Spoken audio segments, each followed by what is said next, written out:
Entonces, estamos en este mes de Venga tu reino, entendiendo que el reino de Dios o el reino de los cielos, la sola palabra reino es una palabra política y estamos tratando de extractar de la Biblia algunas de las políticas del reino de los cielos.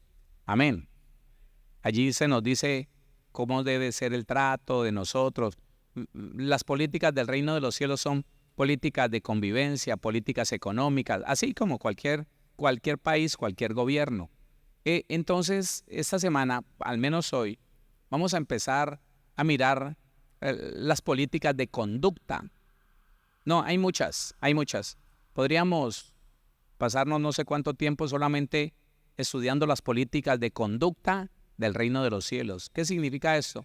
¿Cómo es que dice Dios, cómo dice el rey del reino de los cielos, que usted y yo deberíamos comportarnos? Así como en cualquier gobierno se establecen políticas de conducta, así están en el reino de los cielos.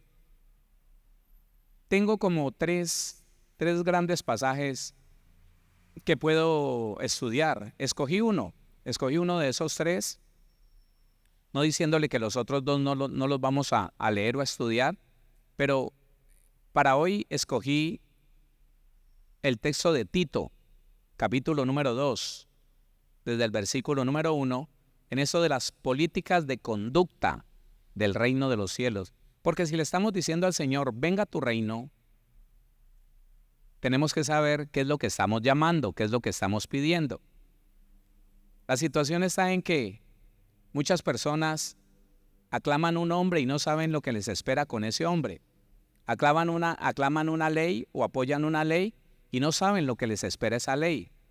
Porque con esa ley no todo está dicho, está la letra pequeña y todo lo demás.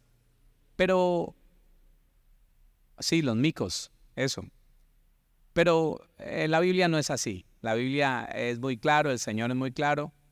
Y cuando nosotros estudiamos textos como este, estamos muy seguros, estamos muy confiados de que el Señor es muy explícito.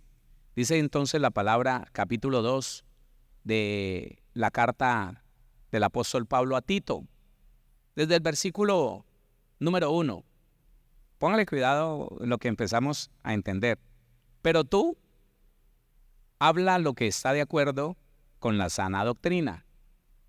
Ese es el primer versículo del capítulo 2 de la carta del apóstol Pablo a Tito.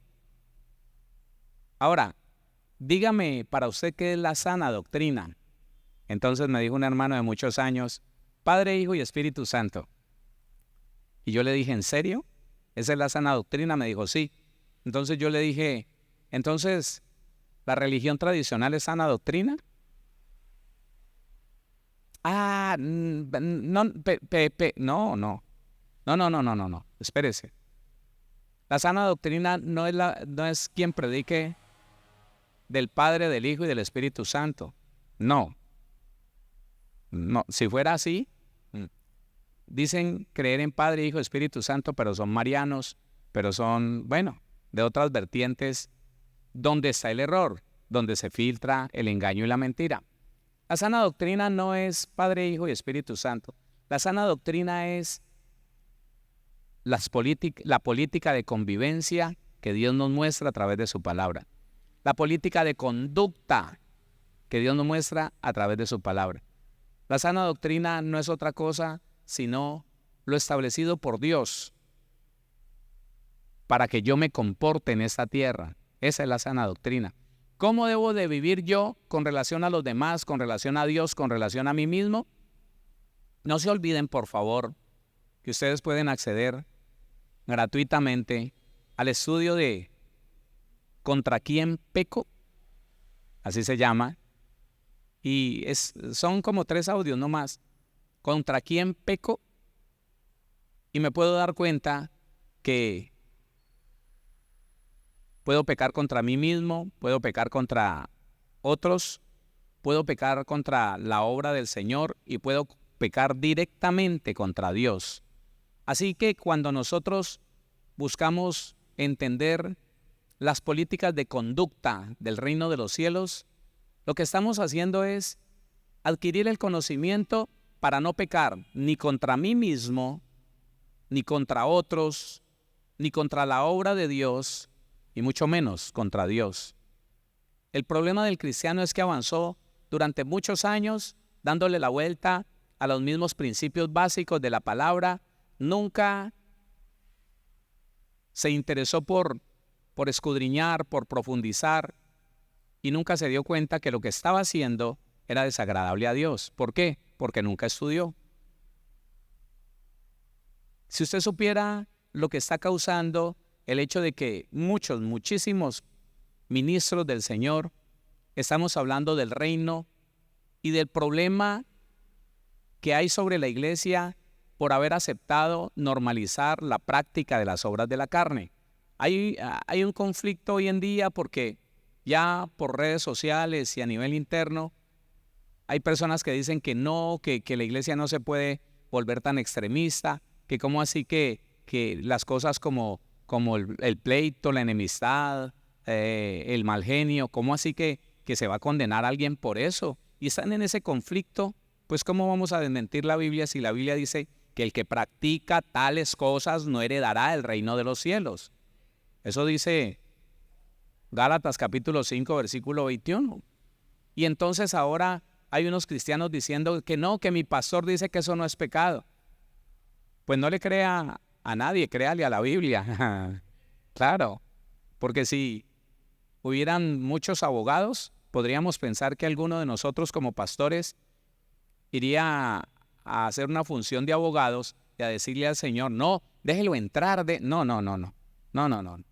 La Biblia dice, no todo el que me dice Señor, Señor, entrará en el reino de los cielos, sino el que hace la voluntad de mi Padre que está en el cielo.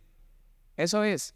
Así que cuando nosotros conocemos las políticas de conducta, le repito, estamos aprendiendo cómo quiere Dios que nos comportemos con nosotros mismos, con los demás, con su obra y con relación a Él, como Rey de Reyes, Señor de Señores, como el Creador, el Padre y el Dios de todos nosotros. Amén. Entonces, la sana doctrina, sería bueno que usted, si tiene la concordancia Strong, si no, pero tú empieza diciendo, usted tiene que hablar lo que está de acuerdo. La palabra estar de acuerdo significa, aparentemente verbo primario, elevarse, ser conspicuo, es decir, por implicación, ser apropiado.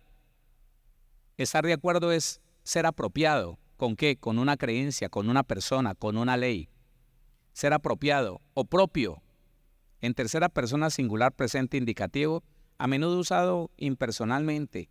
Es apropiado o debido, convenir, corresponder. Pero tú hablas lo que está de acuerdo con la sana. La palabra sana es tener buena salud. Una doctrina con buena salud. Es una doctrina que no ha sido infiltrada por el pensamiento del hombre, por el concepto del hombre, por la opinión del hombre. Cuando ya un mandamiento o una enseñanza bíblica se le introduce el concepto del hombre, recuerde que eso es apostasía, ¿no?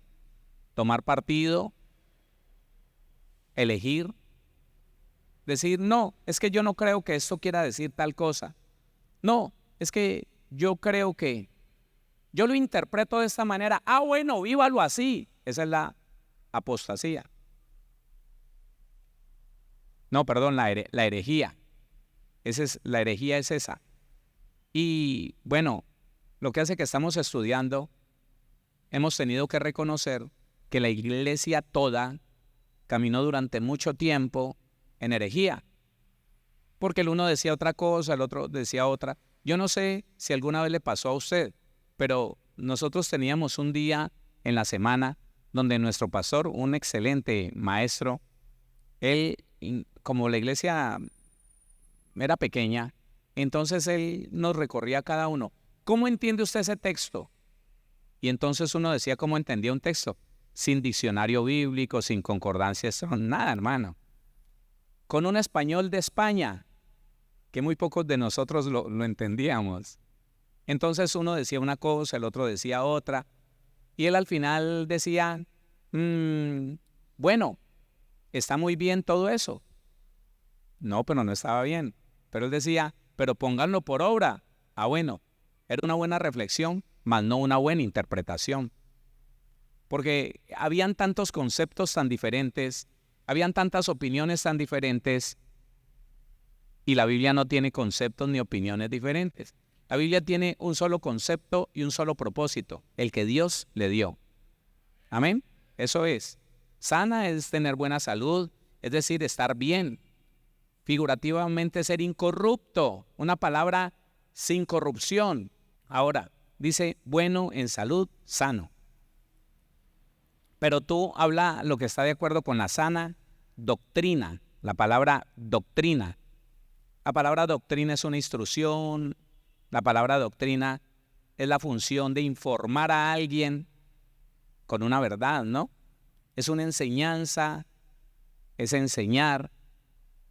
Y cuando nosotros entendemos de qué se trata el Evangelio, nos volvemos muy exigentes en cuanto a que se nos enseñe solo lo que dice la Biblia.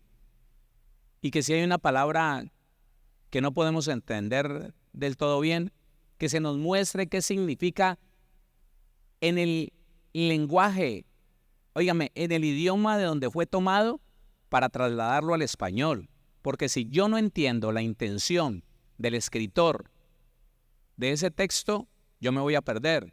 Yo no voy a saber qué quiso decir Dios a través de la pluma de ese hombre. No lo voy a saber. Entonces dice instrucción, la función o la información. Enseñanza, enseñar, doctrina. Eso es. Lo que se enseña es una doctrina, pero esa doctrina tiene que ser alineada con la verdad de la Biblia, alineada con la verdad de la palabra. ¿Qué es la sana doctrina? ¿Qué es la sana doctrina? La enseñanza alineada con la verdad de la Biblia, sin desviarse ni siquiera un poco, no. A ver, que nos baste, es que a veces en otro tiempo se tomó una palabra y se le hacían semejanzas. No. Y se le sacaba comparaciones. No, eso no es sano. Lo que quiere decir la palabra, lo que quiere decir el pasaje. Y hombre, conformémonos a eso, que es lo que el Señor siempre nos repite allá en Timoteo capítulo 6, versículo 3.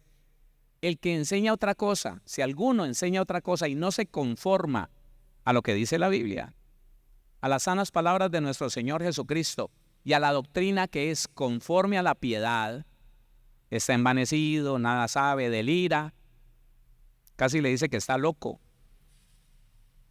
Pero tú hablas lo que está de acuerdo con la sana doctrina, con la buena enseñanza de la palabra, con la limpia enseñanza de la palabra, sin contaminación, sin desvío.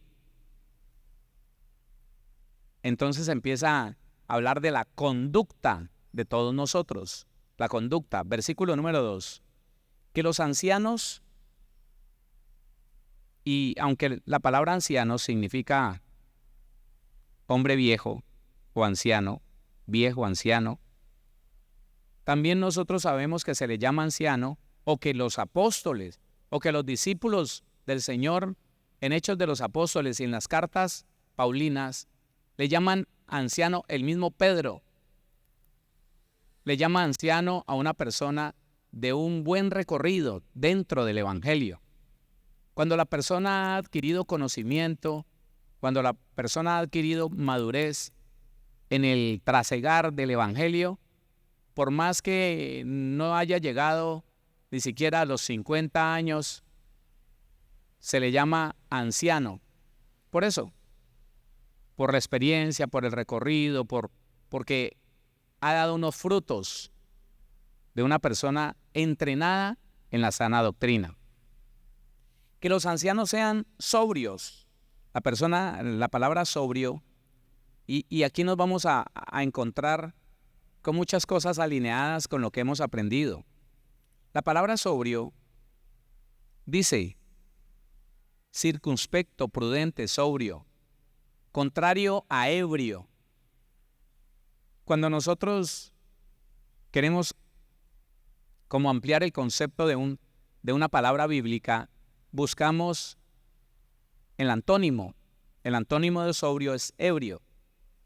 Si el Señor dice que los ancianos seamos sobrios, significa que no debería verse ningún rasgo de ebriedad en medio de los hijos y de las hijas de Dios.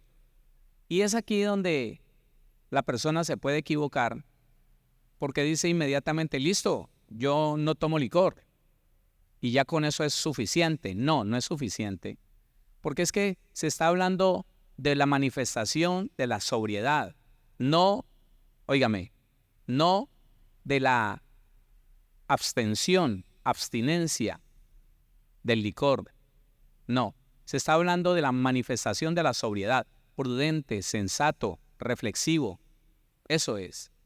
Porque si vamos al otro lado, el ebrio, aunque no se haya tomado ni un solo trago de licor, hay personas que por el daño de su alma manifiestan ebriedad, son como ebrios. Y le estoy hablando de las personas que tienen picos emocionales. ¿Una persona llena de ira está sobria? No, no, él se manifiesta como un ebrio.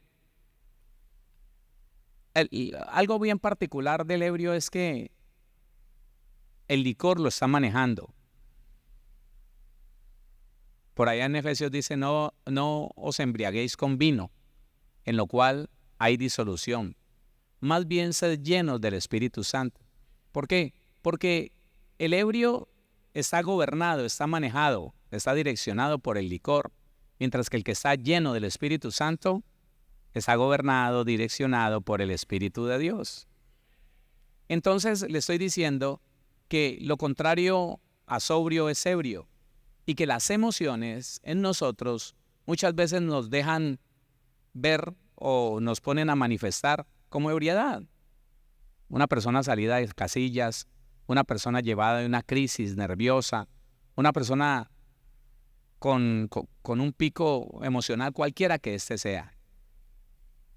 La tristeza, la nostalgia, la ansiedad, la depresión, la ira, son manifestaciones de ebriedad.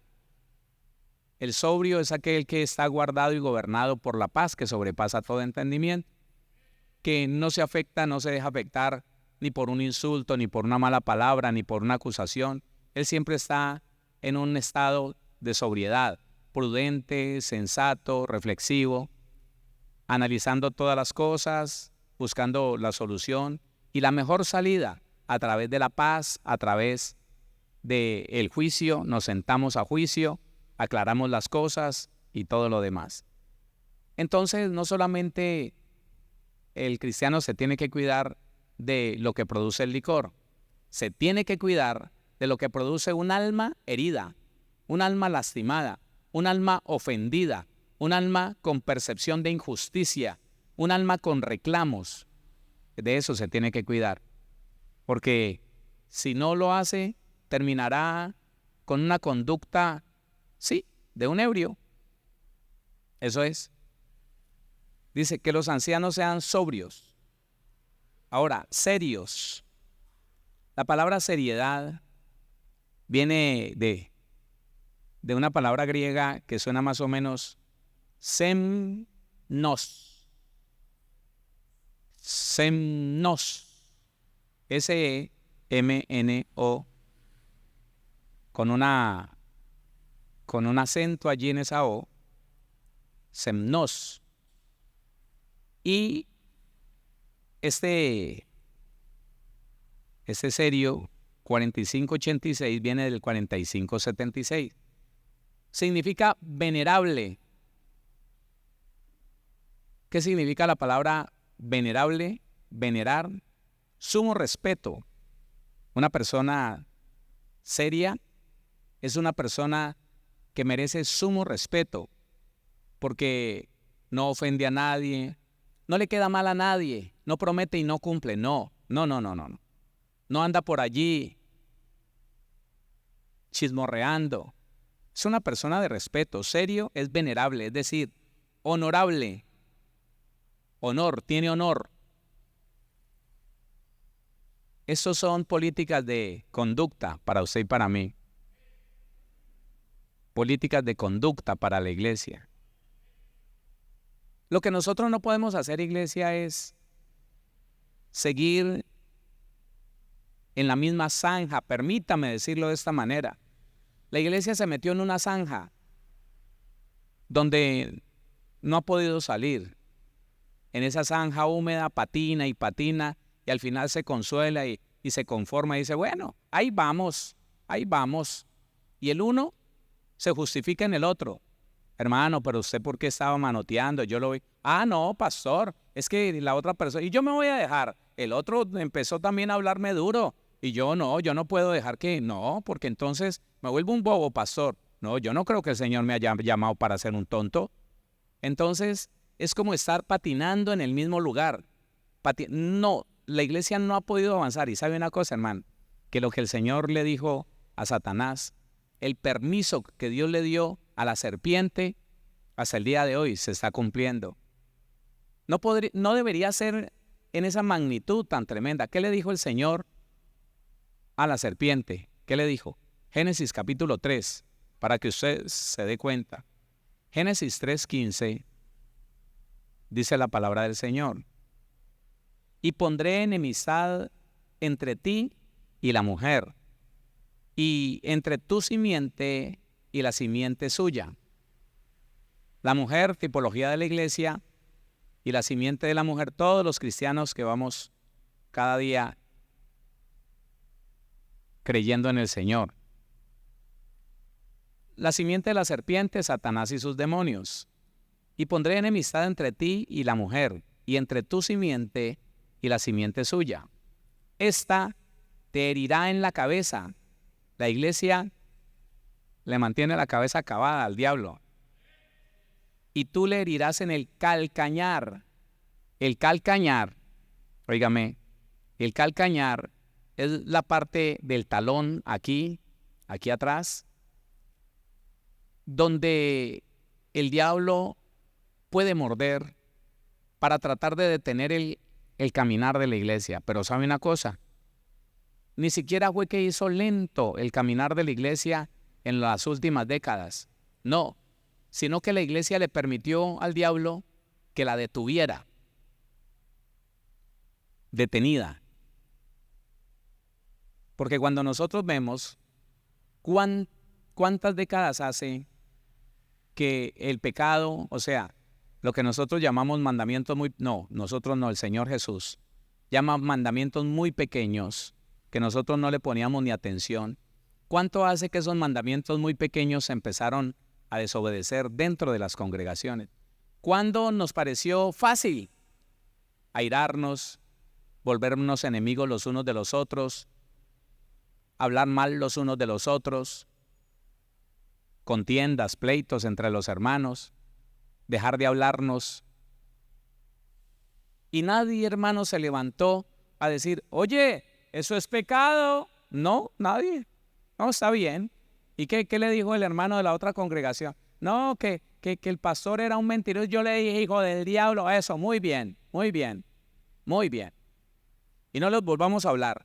No, cuando pasen por ahí, hagámonos, esos ni primos míos son, eso, crispetos, crispinos. Oigan, y el diablo le hizo creer a la iglesia que eso estaba bien. Estaba bien. Y eso detuvo, escúcheme, la práctica de las obras de la carne, detuvo el caminar de la iglesia. ¿Qué es el caminar de la iglesia? ¿Hacia dónde tiene que ir la iglesia? Hacia la meta del supremo llamamiento en Cristo Jesús, hacia el perfeccionamiento total de la iglesia para la cena de las bodas del Cordero, para la preparación donde la iglesia un día podrá estar limpia, santa, sin mancha, sin arruga, delante del Señor. Y mientras no se erradique el pecado, dele la gloria al Señor. Mire, mientras que nosotros le sigamos creyendo a aquellos cristianos perezosos, aquellos cristianos mal convertidos, tampoco, tampoco, eso extremistas también religiosos. ¿Y quién no se enoja? ¿Y quién no hace esto? ¿Y a quién no le provoca dejar de hablarle al mentiroso, al hipócrita? ¿Quién? Entonces el otro herido, la otra amargada, dice, sí, es verdad, es verdad. ¿Y hasta cuándo se va a quedar la práctica del pecado, la práctica de las obras de la carne en medio de la iglesia? Hermano, hasta que usted y yo decidamos sacarlo de nosotros. No es cuestión de criticar al otro, no es cuestión como ese celo mentiroso que conocí yo en la iglesia. El uno criticaba al hermanito, al otro, pero él no se veía su bigota. Y cuando le decía, hermano, pero usted está criticando a la hermana, pero usted también, no, hermano, es que yo soy celoso.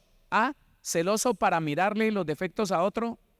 Perdóneme, pero si usted investiga y puede entender lo que dice la Biblia en Apocalipsis, cuando el Señor le dice a la iglesia que cayó de su primer amor, sé celoso y arrepiéntete. La palabra ser celoso es vigilar lo que está pasando con la obra de Dios dentro de mí. ¿Qué está pasando con la obra de Dios? ¿Está parada, está frenada? ¿Estoy admitiendo pecados? ¿Estoy aceptando pecados en mi diario vivir, en mi relación con los demás, en lo que tengo aquí en la mente contra los demás?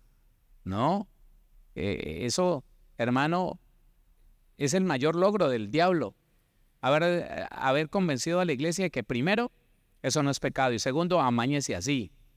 Porque y ya son varias las veces que en la historia de la iglesia se levantan personas a hablar de la sanidad del alma. Eso averígüelo y verá. Entonces, no, porque es que, no, ¿cómo así? No, que eso es extremismo. No, eso es religiosidad. No, yo ya estoy en el Señor. Yo ya me arrepentí, yo ya hice la oración de fe y ahora me puedo poner mal genio, ahora me puedo poner criticón, murmurador. No, es importante que nosotros tengamos claro que las políticas del reino de los cielos no aceptan nada que tenga que ver con carne, con pecado.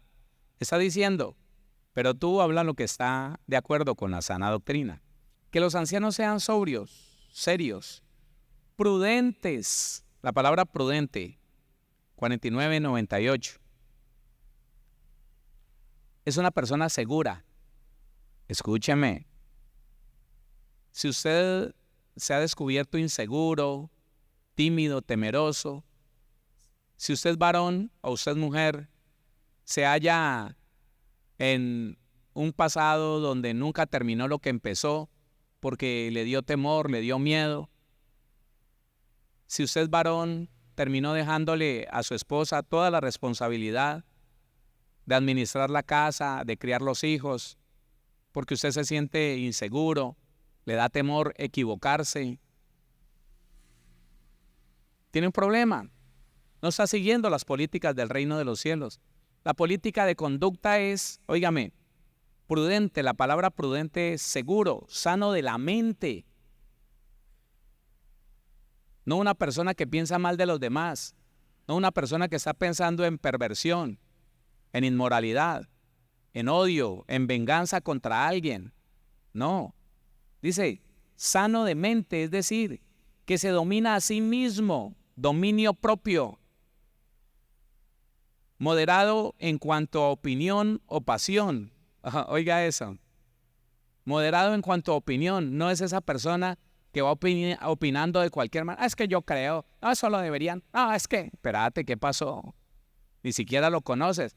Pero es que yo aborrezco, hermano, y se la dan de santos. Está enfermo.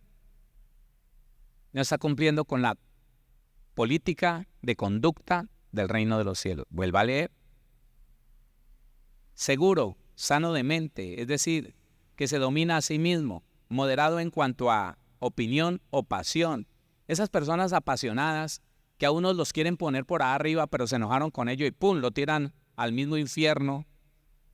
Sí, eso. No, es un gran varón de Dios y le desagrada algo, ese se va para el infierno. Eso. Moderado, una persona seria, madura, moderado, prudente, dice. Es decir, que se domina a sí mismo. moderado en cuanto a opinión o pasión, sobrio, prudente. Otra vez voy a hablar de sobriedad, porque la sobriedad tiene que ver con equilibrio y la prudencia tiene que ver con equilibrio, con una persona. ¿Para qué? Usted lo ha entendido. ¿Para qué le pedimos tanto al Señor que nos guarde y nos gobierne a través de la paz que sobrepasa todo entendimiento? ¿Por qué? ¿Por qué le pedimos al Señor que guarde nuestra mente y todo nuestro ser a través de la paz? Hermano, para no andar todo lleno de alboroto, todo extralimitado en cosas. Creo que no me equivoco si le digo que una gran cantidad de cristianos no tienen moderación. No solamente para opinar de los demás, sino para suponer y opinar. ¿Sí está entendiendo lo que le digo? No solamente para opinar sobre lo que conoce, sino que hay una gran cantidad de cristianos que tienen la capacidad de ir más allá y suponer lo que no conocen para opinar. No, y es que yo creo, para que me entienda, el hermano llegó tarde. Bueno, usted puede hablar de lo que él hizo, de que llegó tarde. No puede hablar de él como que él es un incumplido, no. Pero Dios le da autoridad para hablar de los hechos. El hermano llegó tarde. ¿Sí? Incumplió. Estamos hablando de los hechos. Listo, hasta ahí. Vamos a hablar con él, vamos a hacer lo que sea necesario, lo que digan las reglas de conducta, le vamos a hablar con él. Pero la persona, cuando no tiene un alma sana, cuando no conoce la política de conducta del reino de los cielos, lo que hace es que dice, va más allá y supone. Mínimo se quedó viendo el partido del Mundial Femenino. No, y eso sí. Espérate, ¿qué te pasó? Eso está denotando una mente sin control. Eso está denotando un ánimo de crítica. Y eso no es bueno, hermano. Así no es la conducta del Hijo de Dios. ¿Sí me entendió lo que le digo? No solamente se opina de lo que se ve, sino que se supone y se va más allá para hablar más de eso. Y quién sabe, y ahora toca, yo creo que es que ella, Así no es el reino. Entonces, mire, le estamos diciendo al Señor, venga tu reino. Y no sabemos que el reino ya está aquí y que las políticas están aquí en la palabra. Si le estoy pidiendo al Señor, venga tu reino, me preparo conociendo las políticas del reino de los cielos. Nunca más entonces vamos a opinar de una manera descontrolada. No, hay que hablar con el hermano. Creo que lo mejor es sentarse a juicio con él. ¿Estás creyendo bien? ¿Estás alineado con lo que dice la palabra? Claro, sí. Y si ya ha quedado mal 2 o 3 veces, según las reglas del grupo, de lo que sea, bueno, vamos a tomar esa decisión con el hermano, con la hermana, como sea. Dice entonces, prudentes. Ahora, sanos en la fe. Uy, eso sí, me costó entenderlo a mí, eso de sanos en la fe. ¿Se puede tener una fe enferma? ¿Hola? ¿Se puede tener una fe enferma? Sí. Claro. ¿Y sabe qué produce una fe enferma? La falta de conocimiento de la verdad de Dios. La ignorancia siempre produce una fe enferma. Claro. Escúcheme. Escuche esto. Una persona de muchos años que va a una iglesia cristiana y diciéndole a otro hermano, oyendo a su congregación y diciéndole, venga, pónganme en cadena de oración por protección divina, para que los ángeles eslabonados me guarden a mí y a mis hijos. Venga, ¿cómo? Sí, pastor. Sí, hermano, sí. ¿Esa fe es sana? ¿Por qué es enferma? porque está creyendo en una mentira, ¿sí o no? Está poniendo su esperanza en una mentira. Eso es. Y todo lo que sea poner nuestra fe en una mentira, enferma la fe. Y el Señor está diciendo que tu conducta sea la conducta de una persona prudente, pero también que no creas sino en lo que conoces que es bíblico. Eso es lo que está diciendo el Señor. No creas sino en lo que tú puedes reconocer y confirmar que es bíblico. Otra cosa no. No es así. Siento mucho contarle esto. Estaba recién convertido cuando una fe enferma le causó la muerte a varias personas. Una fe enferma. Yo les he contado de un par de jovencitos que salieron al ministerio de otra misión y a la nueva pastora, a la hermanita que salió de pastora a un lugar rural por allá por la ciudad de Tuluá, ella quedó en embarazo. Estaban recién casados, 3 años de casados, y el médico le dijo que necesitaba ponerse en control. La mamá la convenció que fuera a hacerse control. Le hicieron el primer control y le dijeron, usted no tiene capacidad para tener su hijo normal. No. Tiene el hueso púbico atravesado. Usted tiene que, en tal fecha, tiene que venir a prepararse para la cesárea. Inmediatamente los hermanos que estaban alrededor le dijeron, no, eso no es de Dios, eso es del diablo, no crea eso, no, no vuelva por allá, no. Ella sencillamente lo aceptó, no volvió por allá. Cuando le empezaron los dolores, dijo, yo voy a esperar a que el Señor me ayude a tener mi bebé así, naturalmente.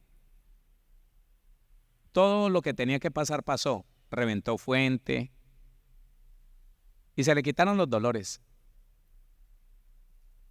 Pero al segundo día le empezaron unos cólicos horrorosos, una fiebre. El bebé se le murió, se le ahogó y se le estaba pudriendo dentro de ella. Por una fe enferma. Una fe sana no es así. Una fe sana no cree en cosas que no diga la Biblia. ¿Dónde dice la Biblia que usted no puede tener un hijo sino de forma natural, que la cesárea es del diablo o algo así? No, hermano.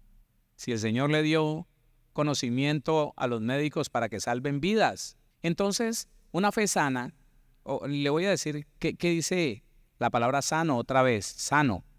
Sano dice tener buena salud, es estar bien, ser incorrupto, fiel en doctrina, bueno, salud, sano. Dice sanos en la fe. La palabra fe en este punto significa persuasión, es decir, credibilidad, moralmente convicción, de verdad religiosa o de verdad religión, o la veracidad de Dios o de un maestro religioso. Tenga cuidado con eso. Porque la fe se le puede poner a la verdad de Dios o a algo que le parezca verdad que dijo un hombre. Hermano, yo me quedo sorprendido cómo tanta gente aparece, un hombre famoso por las redes sociales, por la televisión, diciendo, no, ya usted no tiene necesidad de hacer esto, de aquello, que aunque la Biblia lo diga, los eruditos se reunieron y dijeron que ya eso estaba cancelado, y todo el mundo, sí, ya no, no, ya no. Espérese, pero ahí está en la Biblia. No, pero ya no. ¿Por qué no? ¿Cuánta gente defiende cosas como, por ejemplo, que los profetas ya no existen, que ya no hay un ministerio de profetas? Hermano, por montones. Pero no es verdad.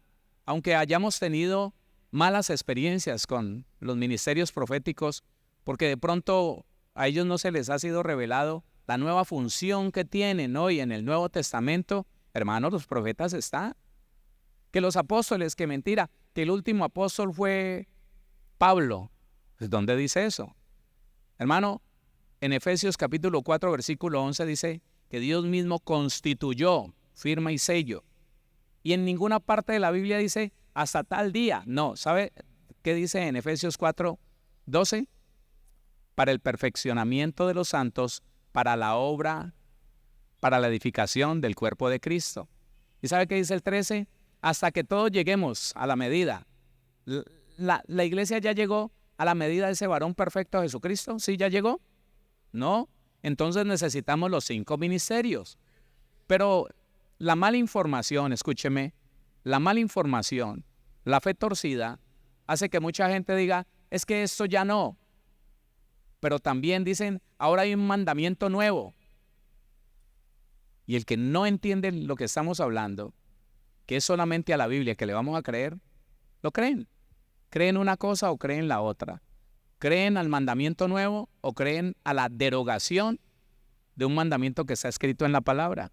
Ni una cosa ni otra. La fe sana tiene que ver, hermano, con creerle a Dios y no a ningún hombre. No, yo no sé si usted me está escuchando. Y no importa que usted hace 5 minutos haya dicho amén a lo mismo. Usted tiene que dejar que el Espíritu de Dios lo convenza de que no le puede creer a ningún hombre, por famoso que sea. Por iluminado que usted crea que es. Mire, le digo algo. Los hombres, varón o mujer, los hombres más iluminados sobre la faz de la tierra se pegan a la palabra y no se mueven ni un milímetro. Los hombres con mayor revelación se pegan a la palabra y no se mueven ni un milímetro. Los que empiezan a decir que es que Dios me reveló en esta madrugada, estaba yo orando en la presencia del Señor, o como lo decía algún ministro o ministra, estuve en el corazón de Dios y salió con una mentira. No, hermano, tenemos que estar muy atentos a que el reino de los cielos sencillamente está establecido en la verdad de Dios. En ninguna otra parte, en ninguna otra cosa. El reino de los cielos está fundamentado únicamente en la verdad de Dios. Cuidémonos de la mentira del hombre, hermano. Dele la gloria al Señor. Dice, sanos en la fe, en el amor, sanos en el amor. ¿El amor qué significa? Amor, es decir, afecto. Benevolencia. La palabra benevolencia significa deseo y acción de hacer el bien.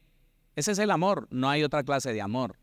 Benevolencia, específicamente festín de amor. Un festín de hacerle el bien a todo el que está a mi alcance, a todo el que le puedo hacer bien. Eso es el amor. Pero sanos en el amor, ¿qué significa esto?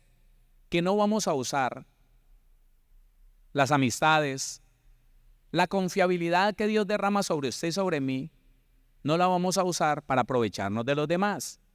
Sanos en el amor significa que yo a nadie le hago daño, que yo de ninguna manera voy a afectar a nadie de ninguna forma para mal. No. Eso es ser sano en el amor. Significa que esa determinación, ese llevar a cabo la benevolencia, no la puedo cambiar por nada más. No, que yo lo amaba mucho, pero es que tuve una necesidad y sabiendo que no le iba a poder devolver el dinero, lo engañé, la engañé. No, hermano. Esa no es la forma de conducta del reino de los cielos. En el reino de los cielos la gente no se miente los unos a los otros. En el reino de los cielos la gente no engaña a los demás tratando como de apropiarse de algo del otro, tratando de beneficiarse de algo que le pertenece al otro. Así no es en el reino de los cielos. Las políticas de conducta en el reino de los cielos son muy claras. Y ser sanos en el amor es no hacerle daño a nadie, de ninguna manera, ni por ninguna circunstancia. Es más, que si el Señor permite que alguien lo afecte de alguna manera a usted, que usted ni siquiera acepte el pensamiento de irse a desquitar de él, porque eso sería hacerle daño, y eso sería estar enfermo en el amor. ¿Ah? ¿Qué dice? O que tampoco voy a hacer lo contrario del amor. ¿Qué es lo contrario del amor? ¿Qué es lo contrario del amor? El temor. Entonces, si yo soy sano en el amor, ni produzco temor en nadie, ni permito que nazca en mí un temor. No, soy sano en el amor. Y el amor, hermano, el que ha sido perfeccionado en el amor, conoce que Dios me ama y que Él no me haría daño nunca, que mientras yo pueda hacer lo bueno, Él no permitirá que a mí nadie me haga daño. Gracias por ese amén. Eso es. Entonces, terminemos aquí. Sanos en el amor, en la paciencia. La palabra paciencia. Resistencia o aguante. Alegre o esperanzado. Constancia. Perseverancia, perseverar. La palabra paciencia yo la describo como la ciencia de permanecer en paz. Aquí dice que es resistencia o aguante. No es de aquellas personas que se aguantaron su esposa o su esposo una semana, un mes, un año y después ya, no, es que, uy, hasta aquí, mijito, mejor dicho. No. Que si algo hay que hacer con él, que lo haga Dios. ¿Sí? Que si en algo tiene que cambiar él o ella, que la cambie o que lo cambie Dios. Hermano, la situación está en que muchos buenos cristianos han dañado sus matrimonios, su relación de esposos. ¿Por qué? Porque no tienen paciencia. Ay, pero mire, pero vea, ahí está en ese teléfono. Eso es mentira lo que acaba de decir. Y usted se va a quedar aplastado toda la noche ahí viendo televisión. Es un inconverso, déjelo. ¿Qué espera de él? No tiene paciencia. Ay, es un cristiano. Es un cristiano. Pero todo lo critica, todo lo está. Y no, es que le estoy dando consejos. Es que yo tengo que. No, no le ayude a Dios. Dios abomina eso. Dios aborrece que alguno de nosotros vaya a tomar en sus manos el proceso de cambio en otro. No. El único que cambia la gente se llama el Espíritu Santo. Y cuando estamos sanos en la paciencia, dele la gloria a Dios. Oiga, y cuando estamos sanos en la paciencia, esperamos tranquilamente que el Señor, nadie más, haga algo. Si Él no lo hace, no hay problema, no me meto ahí. No meto mis uñas ahí porque están sucias. Sí, hermano, uno estorba. Cuando uno no tiene paciencia, uno estorba en la obra del Señor. Porque en vez de dar buen testimonio, vuelve cansón. Uy, se vuelve peleonero, cantaletoso. Terrible. Esa es la política de conducta en el reino.